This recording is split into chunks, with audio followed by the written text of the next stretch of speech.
6 hours out of New York?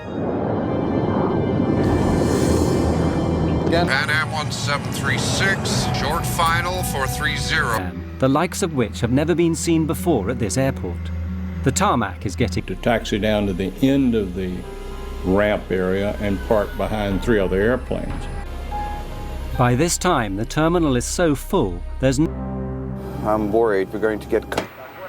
The controllers need to move quickly. The KLM is now back on the runway. The Pan Am prepares to follow them a few hundred meters behind, through the fog, which is getting thicker by the minute. 335 tons of Boeing 747 turn out onto the runway, at first traveling at about 15 kilometers an hour, but not for long. On the KLM, Captain Van Zanten knows that he is now very close to the minimum visibility for takeoff. There's a good chance he's going to be trapped on the ground, forced to spend the night at Los Rodeos.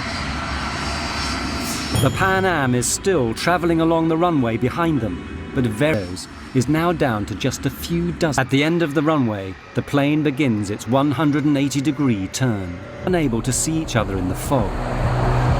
100 meters visibility here now. VOR. Roger.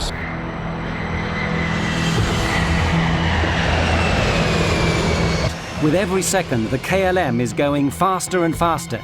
At the same moment...